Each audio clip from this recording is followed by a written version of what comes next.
The 24-hour donation line on 0370 60 60 900. If you prefer to send a cheque, please post it to the Ukraine Humanitarian Appeal, PO Box 999, London EC 3A 3AA.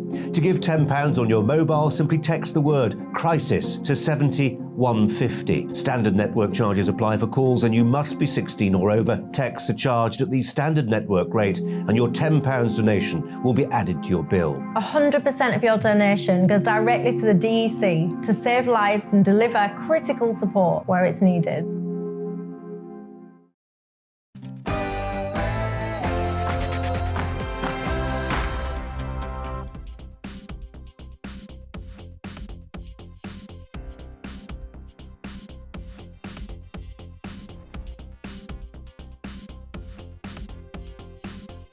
Oh, and the big one is truth on the way out in British politics. The killer of Sir David Amess, who was convicted today, prompts a few thoughts on that subject. Plus, the most vital part of the show, all the more important when we live in the constant swirl of a blizzard of lies. Your comments and questions, do send them along by email to gbviews@gbnews.uk, or you can tweet me at gbnews. But first, as ever, the news with Polly Middlehurst.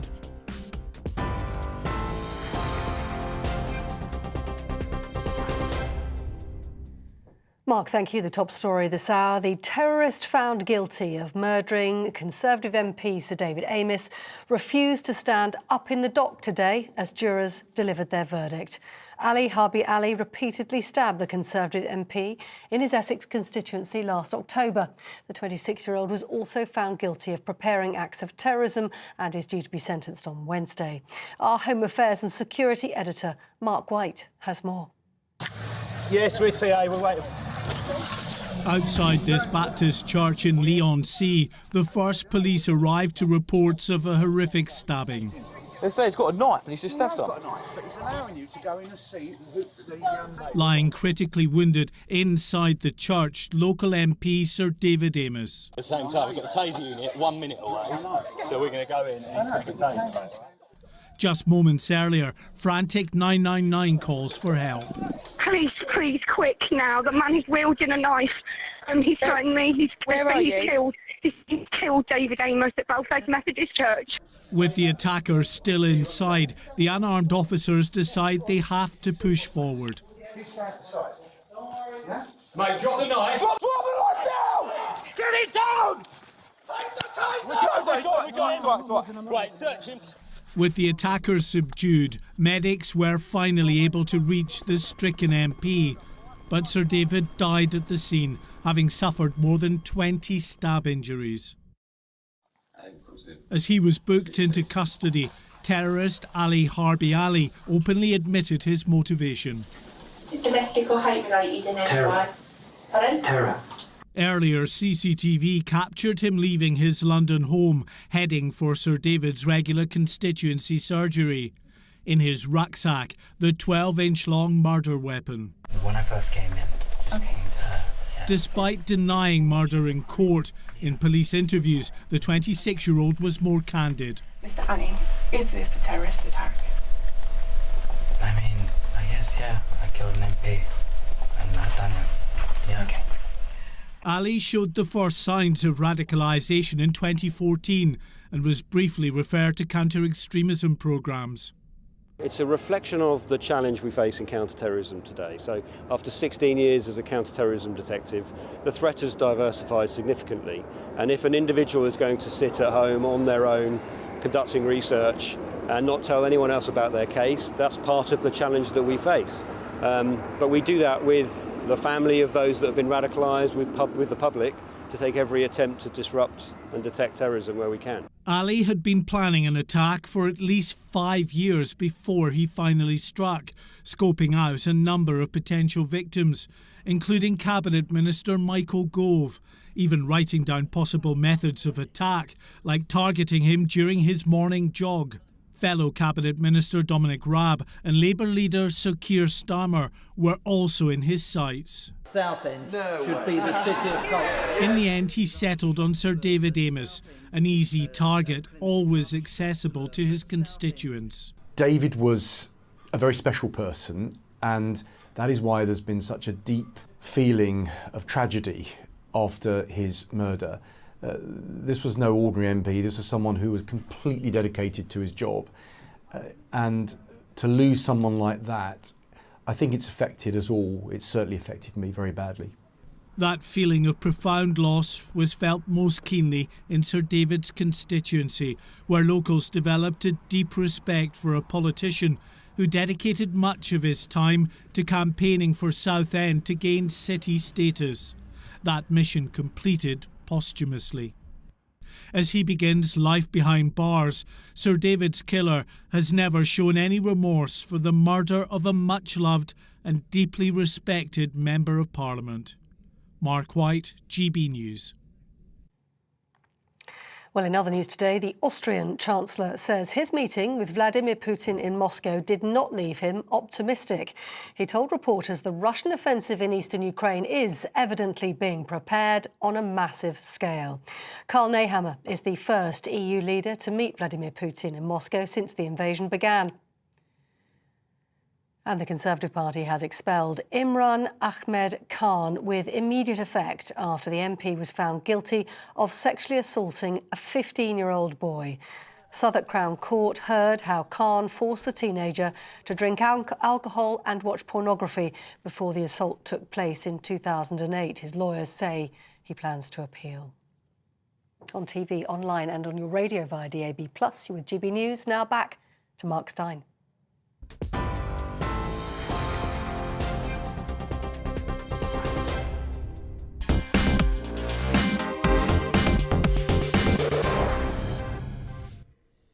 Thank you, Polly. Before anything else, important public safety warning. You can tweet me at GB News, but probably it's best not to retweet me. I don't know this fellow with the Twitter handle The Mood, and if you didn't know him by last week, you'll never know him now. He's been vaporized by the totalitarian control freaks at Twitter. Why? Well, here's his explanation.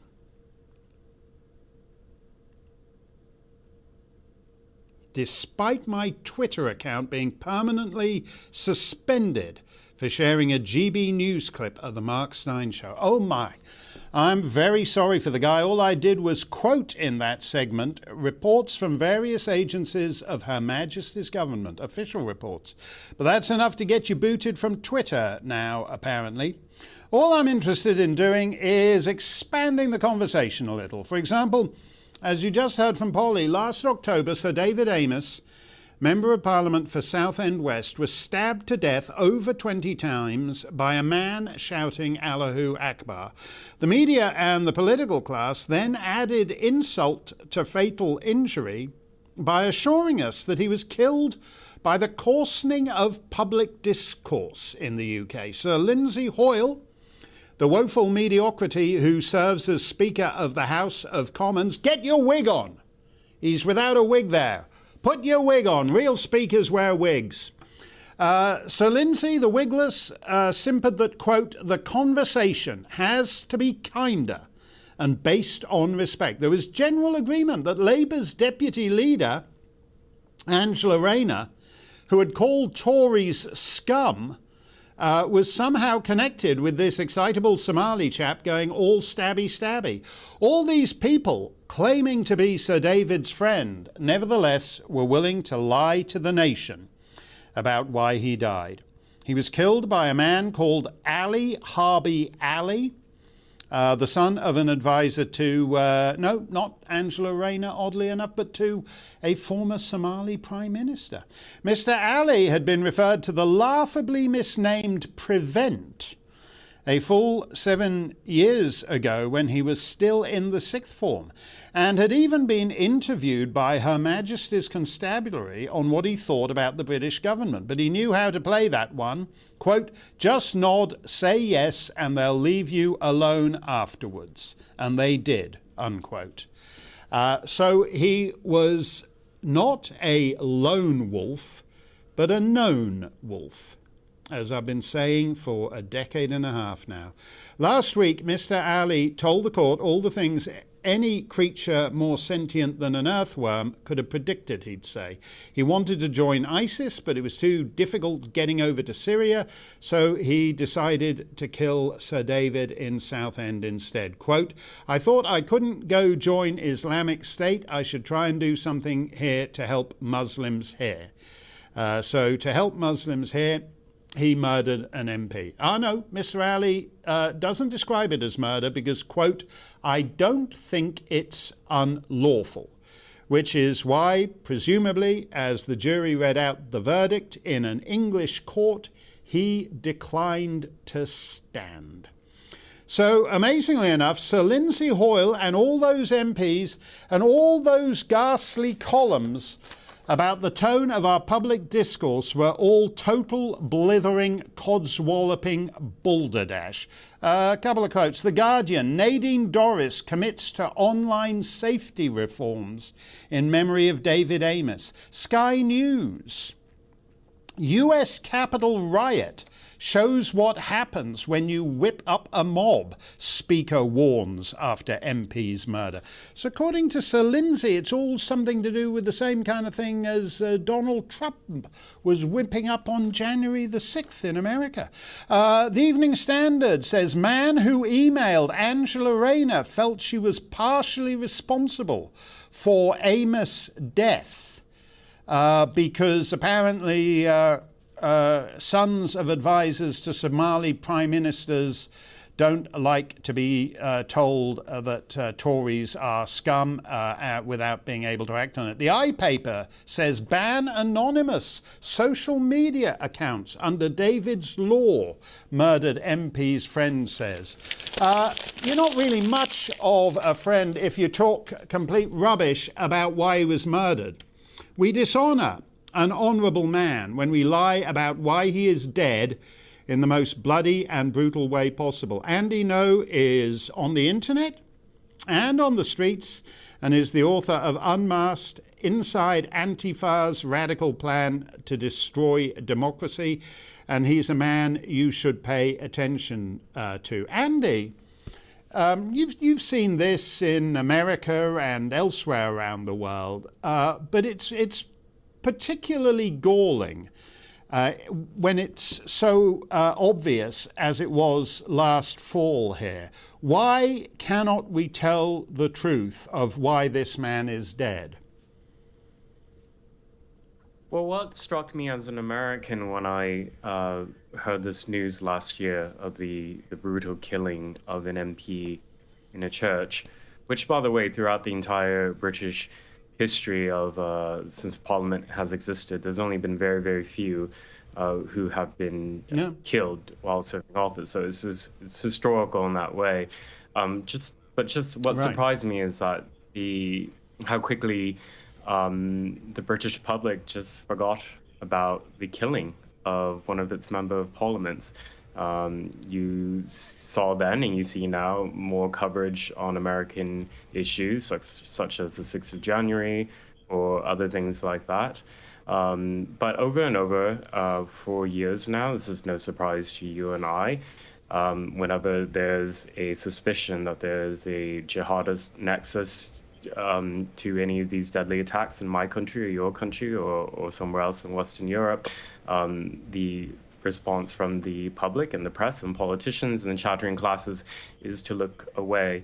I mean, last year we had a British Muslim who went to America to carry out an attack at a synagogue, and that should have been a bigger story than it was. But I think most of my American peers have probably forgotten about that as well. Yes, and there's almost, there was a rather cynical line that MI5 used to use at the time of the Irish Troubles, that you could hold it down to an acceptable level of violence. And if you put it less cynically, it's the London Mayor, Sadiq Khan, who said that this sort of thing is just part and parcel of what it means to live in a diverse, vibrant world city. In other words, we should just be quiet and get used to it. It's going to happen. It's going to spring up. It happened just on the eve of the first round of the French presidential election a couple of days ago, that this is just going to happen and we should just get used to it. Is that a valid public policy? No, there are vibrant big cities around the world that don't suffer jihadist attacks regularly. I'm thinking of Seoul or Tokyo or Ho Chi Minh City or Bangkok, or, you know, looking on this continent, you don't see these type of regular religious extremist attacks in Warsaw or in Budapest. So I think the statement that Sadiq Khan made a few years ago was more so that he was trying to prepare the public to accept this normality, that within this country, your security and investigative authorities have not been able to get a hold of the homegrown jihadist issue that you have. Well, when you just mentioned all those cities you did there, Japan, it's widely known that Japan likes Japan for the Japanese. It doesn't have a lot of immigration, and it doesn't want any mass immigration, certainly. But the interesting thing, when you point to the continent, is that now, 30 years after the fall of the Iron Curtain, if you just draw a map of where jihadist attacks occur, and they happen in France, they happen in Germany, they happen in the Low Countries, in Scandinavia, and then mysteriously they all sort of stop at the Iron Curtain, because in those countries they don't have populations within which the urge to commit an attack such as this can incubate. I mean, do you think is there a reason why we don't address the most obvious factor here, which is Western European immigration policies versus Eastern European? I think sometimes people will point to what they say are integration issues involving populations of immigrants and migrants who come from Muslim backgrounds, such as in the case of the now convicted jihadist here. But with Ali Harbi Ali, his parents weren't very vulnerable people. As was reported earlier, his father worked in very high office in his home country of Somalia. So I think what we're seeing here is that economic issues is not always it's quite often not the variable. You can see, yes, there are economically vulnerable people who carry out jihadist attacks, and then those who are, by all means and measures, quite integrated, such as this convict here who was born and raised in London and had the privilege of a good education and pursued education after completing his A-levels. So I mean, what I point to, as somebody who has written about these issues before, is I think it's the ideology the extremist ideology that has taken root in many communities in the West. And many years after 9/11, and after untold numbers of terrorist attacks on this continent, we still aren't really able to have the discussions openly.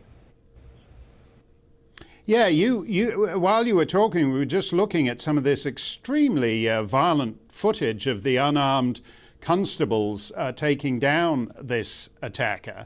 And as you say, he's had a fairly, what would be, by the standards of almost anywhere on the planet, a very comfortable existence. This was true on the day we came in, on 9/11. Mohammed Atta and all those guys were, generally speaking, children of privilege from the Islamic world. The panty bomber, whose father in Nigeria tried to shop him to the CIA without any effect, but he was the guy who put a bomb in his underwear and tried to blow up his knickers over Detroit. He again was a guy who was a middle-class guy who had lived a very privileged lifestyle. So the economic issues You know, so we have these programs that are trying to get into the head of people, which is the most difficult thing to do. And I wonder sometimes whether it's even worth trying with that. I don't know. I don't want to be a pessimist, but given the Ali's statements in court, despite his upbringing entirely in the United Kingdom, he did not view the British state as legitimate. He did not view English law as legitimate. And you see that happening a lot with those jihadists who go to trial, such as the lone survivor of the Paris attacks, which the trials are ongoing in Paris. At the beginning of that trial, he blurted out an Islamic creed and said his allegiance to his prophet. And similarly, you saw that similar mindset here with Ali. I just wonder, what will it take for British lawmakers and decision makers at the government level to put more resources into addressing jihadist extremism within the country. I think PREVENT program is a good start, but from the sources I have of those who work in counterterrorism in this country, a lot of resources are diverted unnecessarily towards covering what the right-wing extremism, and that's really done for a political reason, when most of the violent extremist threats that are happening in England are coming from jihadist threats. No, that's always true. We've seen that for years, that because they've got a big bunch of guys called Mohammed on the list, they have to find some fella who once went on a right-wing militia website in Texas just to add a little bit of diversity. The diversity of the PREVENT program is a critical factor. Thank you very much, Andy. Do go and follow Andy on Twitter, because he doesn't just pontificate from inside his luxurious abode. He is out on the streets and showing you stuff that you will not see on news shows round the planet. What do you reckon to all this? GBViews at gbnews.uk. You can tweet me at GBNews. We're coming right back with your thoughts on the passing scene and the state of play in the French election. Don't touch that dial.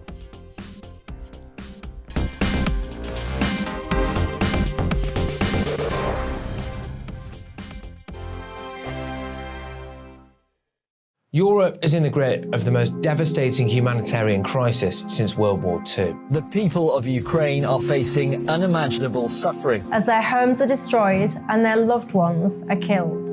Millions of people are being forced to flee for their lives, carrying only their children, their pets, and the clothes on their back. The pain, loss and destruction grows by the day. The people of Ukraine urgently need our help. Already a vast humanitarian operation is underway. Britain's Disasters Emergency Committee, or DEC, brings together 15 leading aid charities to respond to overseas disasters quickly and efficiently. These charities include the British Red Cross, CARE, Oxfam, Save the Children and World Vision. Their teams are working on the ground in Ukraine and neighbouring countries to bring vital aid to those who need it most. If you can spare it, your gift to the DEC's humanitarian appeal will go a really long way. £10 provides essential hygiene supplies for a person for a month. £50 provides blankets for 4 families. £100 provides emergency food for 2 families per month. It's easy to give. You can donate online at dec.org.uk or call the 24-hour donation line on 0370 60 60 900. If you prefer to send a cheque, please post it to the Ukraine Humanitarian Appeal, PO Box 999, London EC3A 3AA.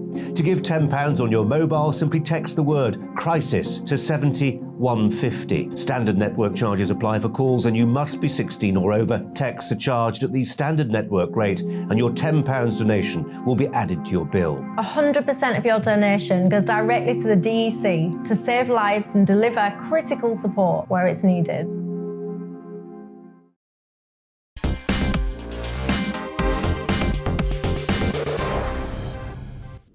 Hey, let's get to your comments. A Twitter user says, why does it cost so much money and time to come to such an obvious conclusion, by which he or she means, I think, that Mr. Ali has been found guilty and convicted. In fact, he says what he didn't do was murder. He doesn't accept that it was illegal, but he admitted to the act. So actually, it cost a lot less time and money than it normally would if he'd denied the obvious.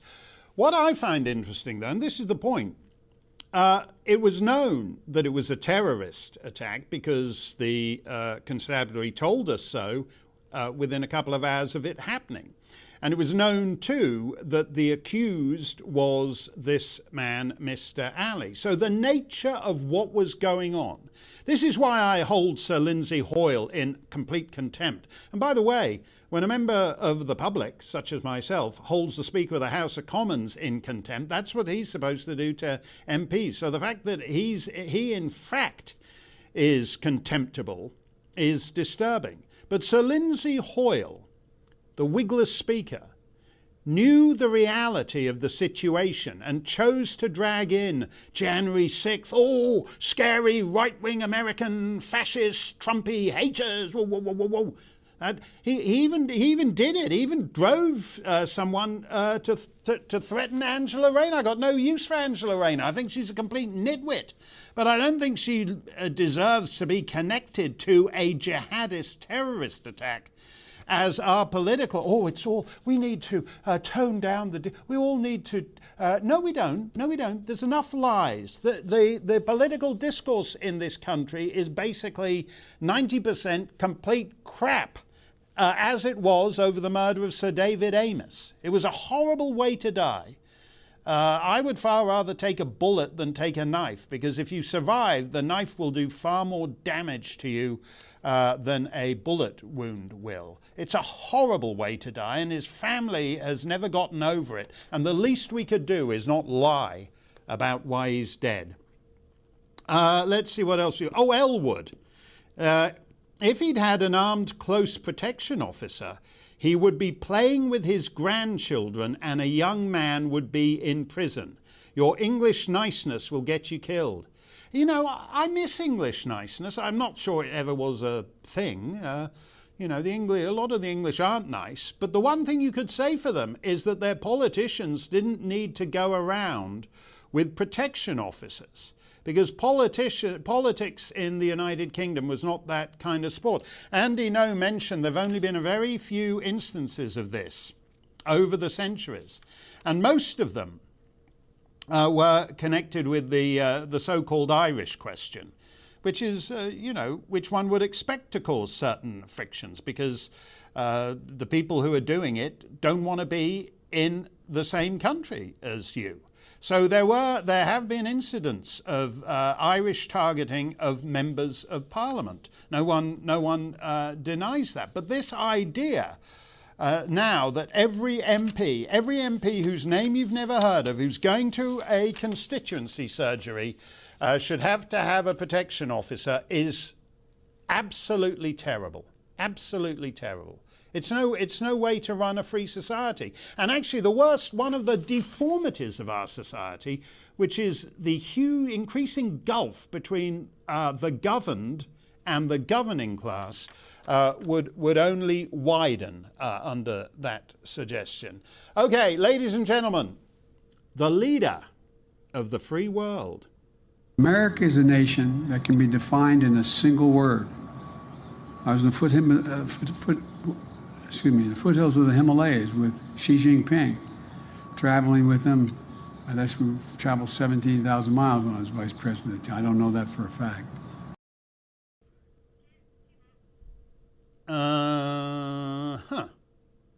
America is a nation that can be defined in a single word, and then he said that single word for her, as in Fatina Fatimine. as in foothills of the Himalayas with Xi Jinping. It feels a lot like that, doesn't it? We're all in the foothills of the Himalayas with Xi Jinping, and it's already beginning to feel a little chilly, even though we're still at base camp. In the democratic era, these last couple of centuries, we've been supposed to elect citizen representatives to form a government that governs in our name. But it's perfectly obvious that whoever's running the United States of America, it isn't Joe Biden. I take it that, as in Futimina is whatever medication he's on, and he's temporarily run out of it because Pfizer has switched all production to a new vaccine that makes you immune to all the side effects of the last vaccine. And I take it too that Foothill of the Himalayas is a nightclub in Macau where they're holding the globalist Easter weekend rave. Dress casual. Yeah, that's Ming the Merciless on the left, and Klaus Schwab, founder of the World Economic Forum, on the right. They're twins separated at birth, so Klaus favours a two-pronged dangly beard just to distinguish himself from Ming the Merciless.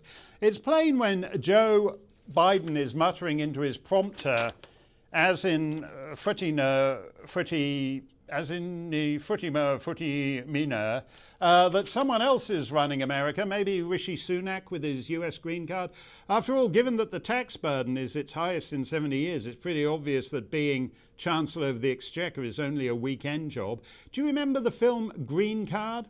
It starred Gerard Depardieu, desperate to get a green card so he could stay in America, as opposed to Rishi Sunak, desperate to get a green card so he could leave America and go undercover at the highest levels of a foreign government. Has Emmanuel Macron got a UK passport? Is he, unbeknownst to us, serving as Lord Privy Seal or even Silver Stick in waiting? Is Jens von Stoltenberg a Kiwi?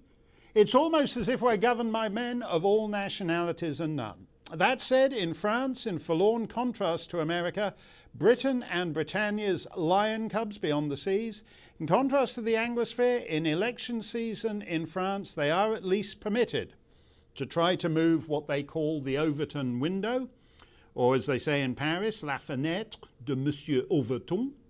The net result after yesterday's first round is a runoff between everybody's favourite metrosexual globalist dinky boy, Emmanuel Macron, and what the BBC calls the far right, ooh, scary, Marine Le Pen. When we want to try to figure out what's going on in the French Republic and its lessons for the rest of us, we turn to the one and only Anne-Elisabeth Moutet. What do you make? What do you make? What should we take away from what happened on Sunday? I think, there are many things, but basically what we've got in Paris is the end of the old and the beginning of the new, except that we do not know what the new looks like, but it helps Monsieur Macron. He has shattered to pieces both mainstream parties, the Socialists and the Républicains. People will tell you that they helped, certainly, but that was his aim from day one. When he ran 5 years ago as an almost unknown minister, he said that he wanted to be all things to all voters, en même temps, at the same time, from the Socialists on one side, from the Républicains on the other. The minute he was elected, he started shaving off personalities that were compatible to him, and he left the others battle against themselves as to whether they should play with him or not.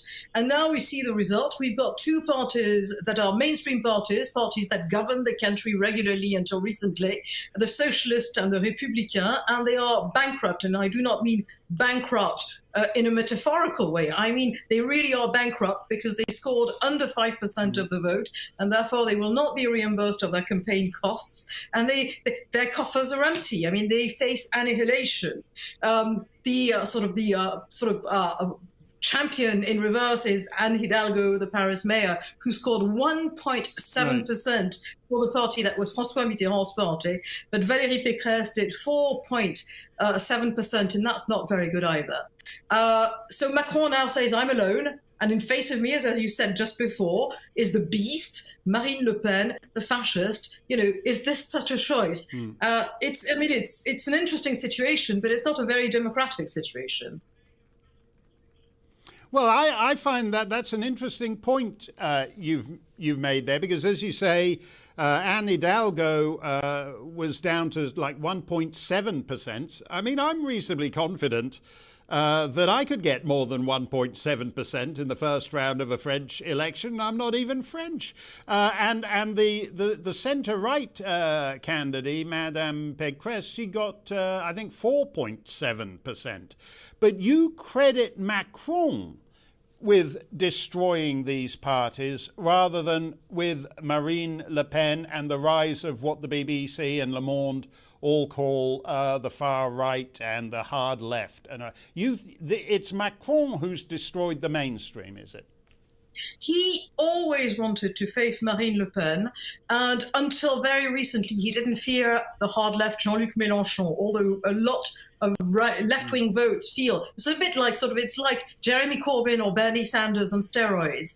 And if people vote for him, you've got all sorts of people who say, no, there needs to be a left-wing candidate. He came within 400,000 votes of Marine Le Pen. So that really is an interesting upset. So what he leaves us with is a guy who loves Putin and cried when Chavez of Venezuela died. And on the other side, we've got Marine Le Pen, who he thinks he can essentially beat anytime with his hand tied behind his back. That probably is no longer true. But he wrote that. He organized that. He made it happen. Yeah, that's interesting. When you mention this guy, Mélenchon, who is basically like the Jeremy Corbyn of the French Republic, I mean, in a sense, had Eric Zemmour, the righter-than-right guy, held up a little bit and Marine Le Pen fallen by a point or two, we might now have a race between Macron and this guy, Mélenchon. So clearly, I don't, all this talk for years, oh, France is moving toward the far right, the hard right, the scary right. But in fact, it's something more complex going on, isn't it? It is, and pollsters say that about 1/3 of Mélenchon voters will vote for Marine Le Pen in the runoff. And the reason is that she and Mélenchon appeal to the same constituencies, and they are the constituencies of Brexit and Trump. They are people who live in places where there are few public services. They live in places where you need to take your car to do anything, to keep a job, to take your kids to school. Everything, the prices are going up. Marine Le Pen was very good in terms of cost of living issues. So was Mélenchon, because that's his natural thing. And he said 4 times during his sort of last, when they had the results yesterday in the evening, he said to his voters, he said, do not vote for Marine Le Pen 4 times, but he did not say vote for Macron, because he can't make himself say that. And he said it so many times because he's perfectly aware that it will be shown that some of his voters will vote for Marine Le Pen, and he wants to say, I have no part in this, it's not my fault. Yeah, I actually was staggered by that, the way he basically reprised that as his catchphrase every 15 seconds in his speech yesterday. Because isn't it the case that if Mélenchon had actually said, I am not endorsing Macron, and that leaves only one other person in the race, and that is what is necessary to get rid of Macron, he would have really shaken up this race. But it seems that even he, a supposed change candidate, says, oh, better the little globalist and he just walks away from it. That was a strange thing to do, didn't you think? I will actually grant him sincerity on this one. He really believes that she is not somebody who should be in power. He doesn't like the right. He doesn't like the extreme right or the hard right or the reasonable right, however you want to call it. And I think on this one he was sincere, but I also think that he doesn't want to alienate. He doesn't want to. There's a legislative election in 40 days' time. It's going to be in June, and his party is going to score more votes, very obviously. Marine Le Pen's party is far less organized than Mélenchon's, and he doesn't want to insult the future. Well, if we go back 20 years to when Marine Le Pen's dad first shocked French establishment by getting into the final round against Jacques Chirac. Clearly, French politics has been in a phase of transition since Monsieur Le Pen 20 years ago. Is it actually possible for his daughter to win? It is probable. It's a probability. I mean, I know bookmakers give it a 17%. I'd say 20%. I think there are many cases into. I mean, let me give you another fact that people don't think about so much. I would say also 1 big third of Éric Zemmour voters, granted that's fewer voters, will vote for Emmanuel Macron rather than let Marine Le Pen become president. And their vision is these are people who believe in creating a new right-wing party that will include the right of the Républicains, that will include, of course, the Zemmour voter, that will include a few other people who are sovereignist. And they don't believe in Marine Le Pen because she doesn't have so much a party as a family concern, and she's somebody who looks backwards. And she's somebody who hates people who look like they know things that she doesn't, and she fires them regularly. It's not run in a way that people who actually would like to have a nice party of government on the right believe in. That's not everyone, but there's also that concern from Zemmour voters and from people who voted from that part of the Républicain Party, which is compatible with Éric Zemmour. Well, I looked up the results in the commune I know the best in your beautiful country. And I was because it wasn't just that Marine Le Pen won, but that if you add in the votes for Zemmour and the other crazy hardcore right guy whose name I forget, that came to about 43%. Then there were 20% voting for this guy, Mélenchon, and Macron had about 15%. So all over the map, all kinds of apparently perfectly normal French people are voting for what the BBC damns as extreme, crazy candidates. I mean, if you don't have a Macron, next time round, then there are just the extremist candidates, and there is no Macron in between them. Well, I mean, I would bet that commune in France that you know is in the south of France. Yes? Yes? It's in the southeast. Hotel. Exactly. Exactly. That is Marine Le Pen. I mean, to be honest, I mean, I was not trying to sort of trap you. It really is exactly the structure of the vote that you expect in the southeast, PACA, Provence-Alpes-Côte d'Azur region. And that's very typical. But all politics is local at one stage, and when we get to the legislative election, the concerns are going to be very different depending on region. And in that region, it makes perfect sense for them to vote like that. And you've got working class people who feel that they're not going to vote for the bosses and they're not happy with their lot.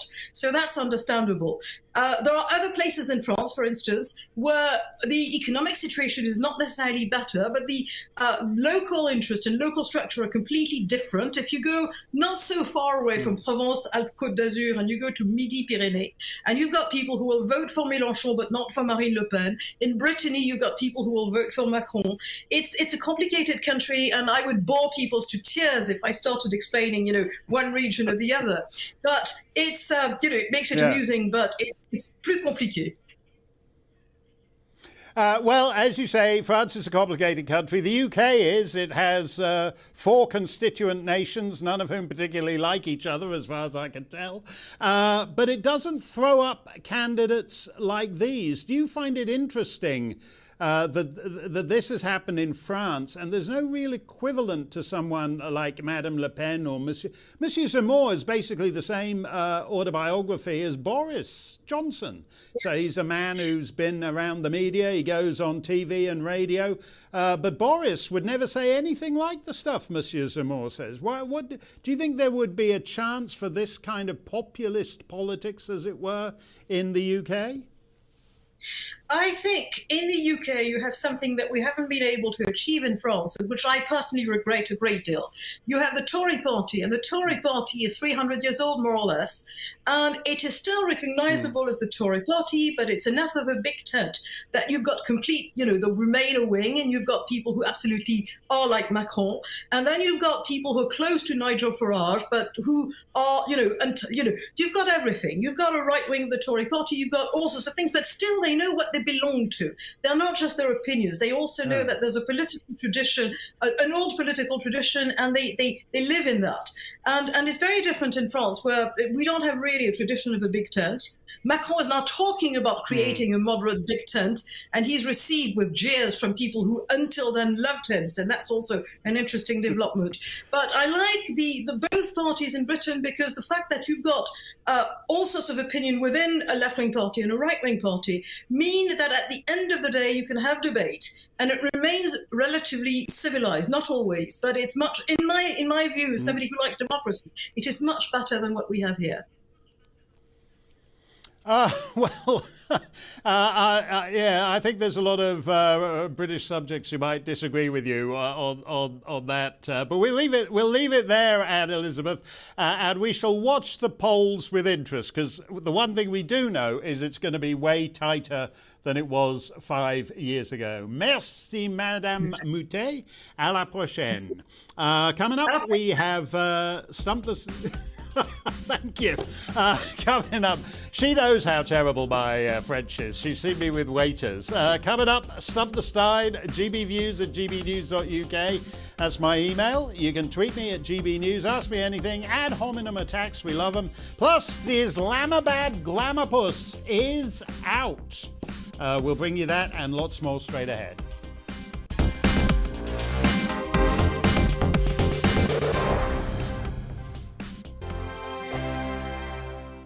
Europe is in the grip of the most devastating humanitarian crisis since World War II. The people of Ukraine are facing unimaginable suffering as their homes are destroyed and their loved ones are killed. Millions of people are being forced to flee for their lives, carrying only their children, their pets, and the clothes on their back. The pain, loss, and destruction grows by the day. The people of Ukraine urgently need our help. Already a vast humanitarian operation is underway. Britain's Disasters Emergency Committee, or DEC, brings together 15 leading aid charities to respond to overseas disasters quickly and efficiently. These charities include the British Red Cross, CARE, Oxfam, Save the Children, and World Vision. Their teams are working on the ground in Ukraine and neighbouring countries to bring vital aid to those who need it most. If you can spare it, your gift to the DEC's humanitarian appeal will go a really long way. £10 provides essential hygiene supplies for a person for a month. £50 provides blankets for 4 families. £100 provides emergency food for 2 families per month. It's easy to give. You can donate online at dec.org.uk or call the 24-hour donation line on 0370 60 60 900. If you prefer to send a cheque, please post it to the Ukraine Humanitarian Appeal, PO Box 999, London, EC 3A 3AA. To give £10 on your mobile, simply text the word crisis to 70150. Standard network charges apply for calls, and you must be 16 or over. Texts are charged at the standard network rate, and your £10 donation will be added to your bill. 100% of your donation goes directly to the DEC to save lives and deliver critical support where it's needed.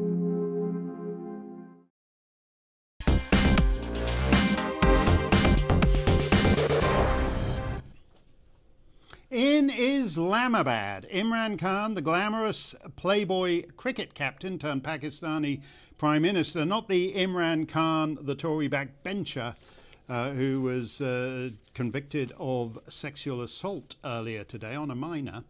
But the Imran Khan, the glamorous Imran Khan, has been ousted from office after losing a no-confidence vote. It had been a long week of parliamentary manoeuvring, with the PM blocking the vote to dissolve Parliament before the courts eventually sided with the opposition parties. Sounding a bit like Colonel Gaddafi in his final days, the great cricketer blamed international conspiracies for his removal from power, i.e. the US disliked his coziness with China and Russia. Just across your border in Western China, the Chinese government has imprisoned more than 1 million Uyghur Muslims in re-education camps. The Chinese government has tortured Muslims, forcibly sterilized them, and they've destroyed mosques in Xinjiang and also punished Muslims for fasting, praying, even giving Muslim names to their children. Prime Minister, why are you so outspoken about Islamophobia in Europe and the United States, but totally silent about the genocide of Muslims in Western China? What our conversations have been with the Chinese, this is not the case, according to them. The evidence is just overwhelming.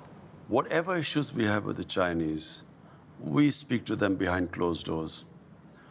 China has been one of the greatest friends to us in our most difficult times. When we were really struggling, our economy was struggling, China came to our rescue. So we respect the way they are, and whatever issues we have, we speak behind closed doors. We speak to them behind closed doors, so who cares how many Muslims they torture? It's almost as if Chairman Xi is standing behind the camera with a gun pointed at his head, but not so. Mr. Khan went on to explain that the Chinese Communist Party is apparently, quote, following the teachings of the Prophet. Did you know Chairman Xi gets it all from Muhammad rather than Mao Zedong? At any rate, Imran is out and Shehbaz Sharif of the notoriously corrupt Sharif family is in. The Sharifs are like the Bidens of Lahore, and Shehbaz is said to be wealthier than his brother Nawaz, which I would not have thought possible.